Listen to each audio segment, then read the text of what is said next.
Hi, I'm Greg Schaefer, and welcome to the Virtual CISO Moment Quick Strike for Monday, January 16th, 2023. I'm trying something different again today. I'm playing around with the streaming platform from StreamYard and am trying to stream on a couple of platforms. So I have no idea how well this is going to work or not. But we'll just go ahead. Those of you who listen to this on the podcast, usual time, you won't even know what I'm talking about. So start out today with malware attack on Circle CI's engineer's laptop leads to recent security incident. And this is from the Hacker News. DevOps platform Circle CI, I think I'm pronouncing that correctly, on Friday disclosed that an unidentified threat actors compromised an employee's laptop and leveraged malware to steal their two-factor authentication-backed credentials to breach the company's systems and data. And on December 16th, 2022. Now, this apparently began with reconnaissance activity on December, or continued on with reconnaissance activity on December 19th, and then followed by the data exfiltration on December 22nd. The malware went undetected by its antivirus software. The malware executed session cookie theft, which enabled impersonation of the targeted employee in a remote location and then escalated across the access to a subset of their production systems. This included customer environment variables, tokens, and keys. Doesn't sound good. This came a little bit of a week after Circle CI urged its customers to rotate all of their secrets, which it said was necessitated by after it was alerted to, quote, suspicious GitHub OAuth activity by one of its customers on December 29th, 2022. Upon learning that the customer's OAuth token had been compromised, it proactively took the step of rotating all GitHub OAuth tokens. Next up, do you use Fortinet security devices? You need to listen to this. Attackers deploy a sophisticated Linux implant on Fortinet network security devices, this according to CSO. In December, Fortinet disclosed that a critical vulnerability in its FortiOS operating system was being exploited by attackers in the wild. After additional analysis, the company released more details about a sophisticated malware implant. The original zero-day attack was highly targeted to government-related entities. I don't think that means just government-related entities, though, so don't take that as an assumption. And the article goes on to note that since the vulnerability had been known for quite some time, over a month, all customers should patch it as soon as possible as more attackers could start exploiting the vulnerability, which is tracked as CVE 2022-42475. It is the SSL VPN functionality of FortiOS. But Fortinet rated the vulnerability 9.3 on the CVSS scale. They have released updates to major variants of FortiOS, FortiOS-6K, 7K, and FortiProxy. Hopefully, if you're a Fortinet customer, you know what those mean. I don't. They are obviously products that they have. Fortinet did note, though, that one workaround for customers who can't immediately deploy the updates for whatever reason is to disable SSL VPN entirely. Now, that certainly sounds like a kind of a draconian approach. If you rely upon that SSL VPN connectivity to enact your business. They also noted that they can search their logs for entries noted in the example in the article, which could indicate exploitation attempts. So there are some examples in the article. From Industrial Cyber, Hacker Group discloses the ability to encrypt a remote terminal unit or RTO device using ransomware. This is apparently something new. This is an anonymous group affiliate has claimed that it conducted a, quote, first ever ransomware attack against an RTU.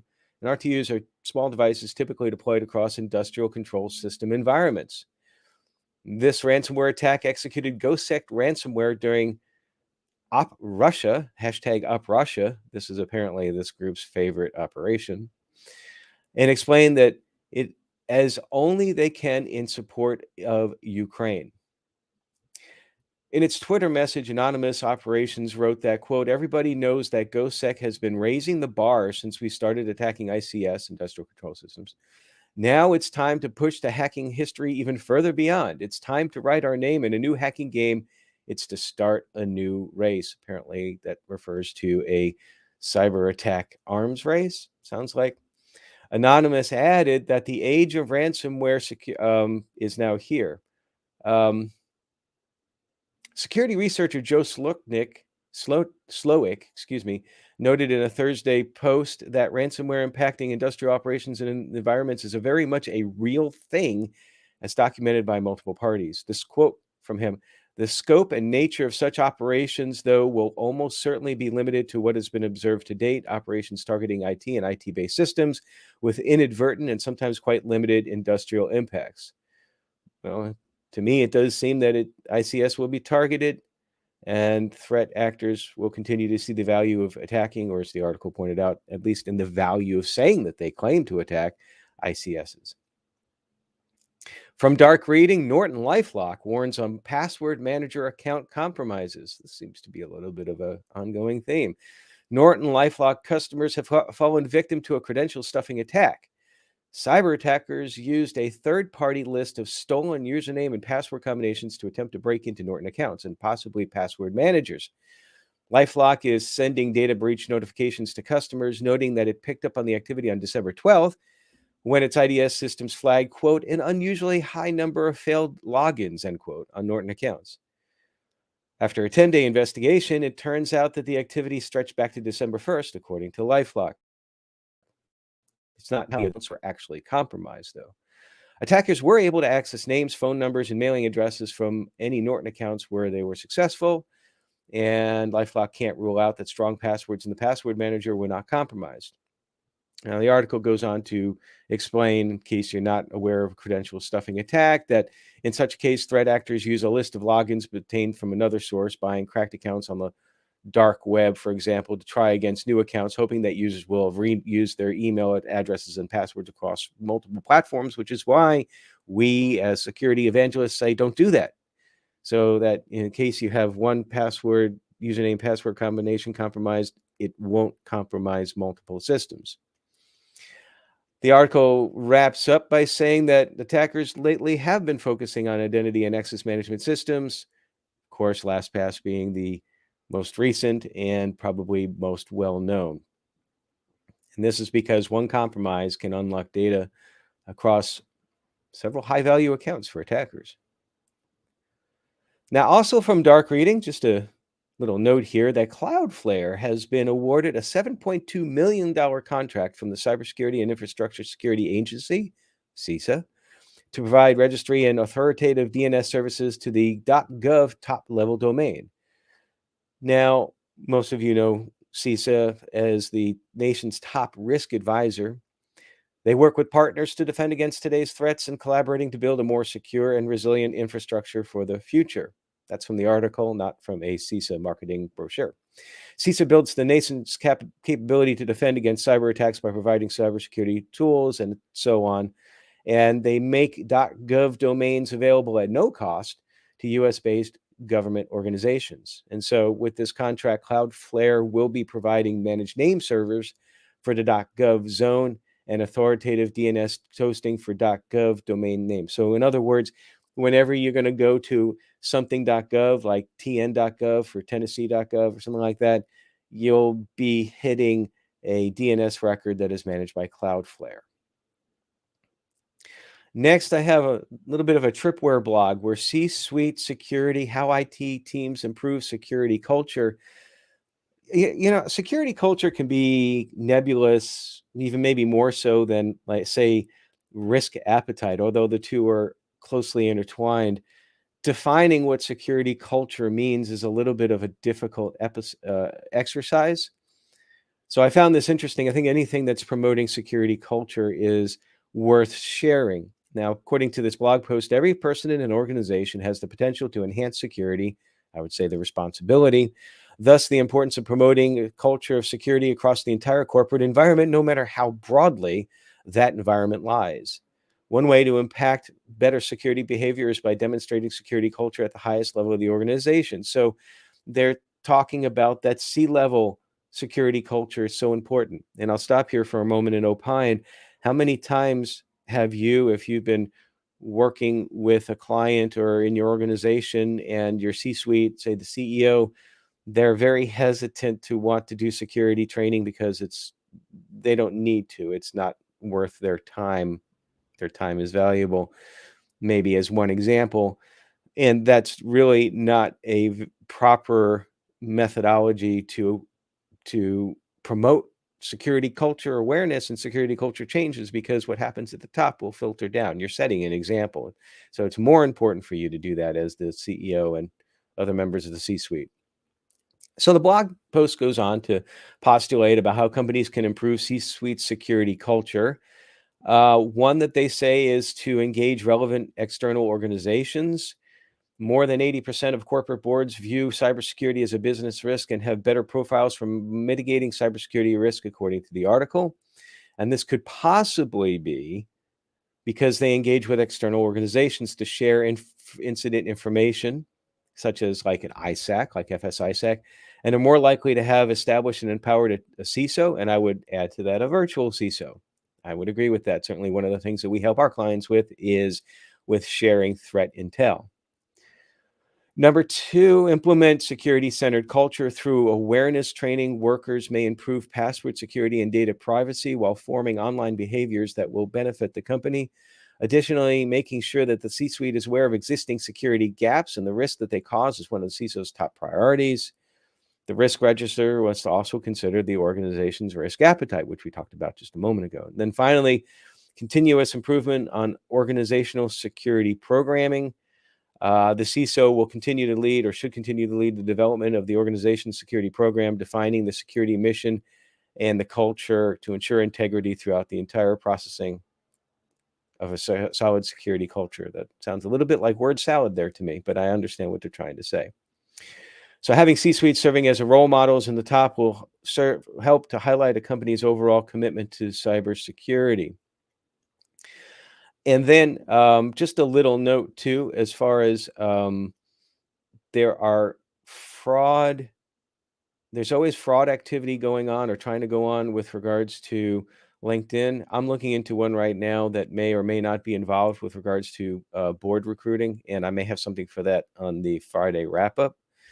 And then finally, if I can pull this up, this is a blog from Cisco, and it's 9 of top of mind issues for CISOs going into 2023.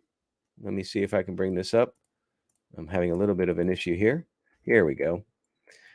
And as you know, I like to do these lists. I don't like to look at them beforehand, which is why I didn't bring it up until right now. So this is this is an example of me not reading it until actually the time. But I'll take an article that has an interesting headline that is a list in list format and go through the list. So this is again from CISO Blogs, 9 top of mind issues for CISOs going into 2023.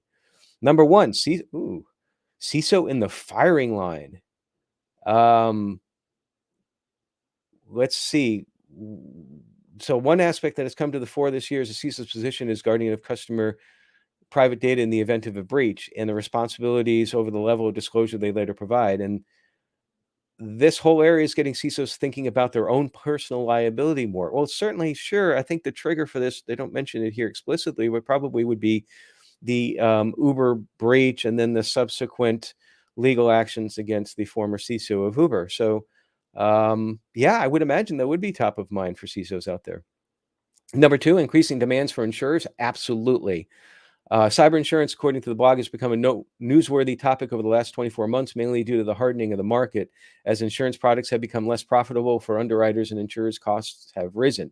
We've seen this before, where some insurers are taking the path where they're redefining what a cyber attack actually is and putting more exclusionary language into their policies. You need to read it closely, but they're also demanding that you have a more solid program, if that's proper English there, because the old standard of an underwriter sending out a questionnaire and you filling it in, maybe 10 questions, that's going out the window. You have to be able to demonstrate that you have a much more solid information security program in place. In some instances, I wouldn't be surprised if later down the road that they're going to be requiring more third-party attestation that would be representative, to the particular area that you're in. For example, healthcare, you might need HITRUST certification. Number 3, getting the basics right. Totally agree with this. I'm not even going to read the rest of this. It's like if you don't understand the basic, what some people would say blocking and tackling, you're not going to do too well because you don't have that infrastructure underneath. You don't have that foundation of what's actually going on. So just some of the very basic ideas of security awareness, understanding where your information is so that you can protect it. These are things that have not changed in the 30 plus years that I've been in IT and information security. Number 4, CISOs are going to be looking at how zero trust progresses. It's interesting. According to Forrester, the term zero trust was born in 2009. Since then, it's been used liberally by different cybersecurity vendors with various degrees of accuracy. And that was actually my first thought here, too, is that to me, zero trust, air quotes, is more of a marketing term than anything. Trust no one, trust but verify. I don't know. Regardless of what marketing type of wording you put in place or how you describe your strategy, you have to understand where your information is and how it's being protected, what controls are in place. There's no ifs, ands, or buts about it. I do agree, I think, with this statement here. It says the key to the success on a zero trust journey is to set up the right governance mode with the relevant stakeholders and communicate all changes. Yes, I agree with that. The Cisco apparently has an ebook out there for achieving the 5 phases of achieving zero trust. And then they also have a guide for zero trust maturity. I'm not endorsing these. I haven't read them, but it is in the blog post. Number 5, ransomware and how to deal with it. We've seen over the last couple of years much more importance, and certainly we talk about this with our clients, and having a ransomware playbook in place in order to have something to follow when you're, quote, in the heat of the battle, when you're battling against the ransomware extortionists, and you need to have the trigger points already well defined prior to deciding whether or not to pay the ransom. So I think that would be top of mind for CISOs in 2023, excuse me. I slipped back 20 years there. Number 6, from security awareness to culture change. Well, yep, we just talked about culture change. I totally agree with this. There has to be more focus on instilling security as a culture. Sometimes and this is my opinion, when you have too much security awareness activities, you have the tendency to have burnout. People are just burned out from the same old information security awareness activities. Number 7, resignations, recruitment, and retention. Yes, keeping a good, solid workforce in place is a difficult thing. It's always been a difficult challenge. This is actually something that I don't think that is new. Again, I've been in IT for over 30 years. I almost straight out the gate, my first position, I was supervising folks, first full-time position. And yes, it's difficult to keep good talent on board, but that's life. I mean, top of mind, you have to have in your mind you have to already know what you're going to do if someone leaves. Nobody should be indispensable on either side of the equation. Number 8, don't sleep on the impact of MFA fatigue. We've talked about multi-factor authentication fatigue before. One of the relatively new from last year methodologies that criminals are using to bypass MFA is they'll get your credentials, maybe from an attack against a password manager, for example, and then they start banging on the door, and your phone is lit up. And then finally, you're just like, you hit yes just to make it go away, or you accidentally hit yes. So need to figure out ways around that. And then finally, number 9, third-party dependency. That should always be top of mind. We've had issues with third-party issues. SolarWinds a few years ago was probably the one that everyone's going to be referring to for some time now. So, and that's it for today.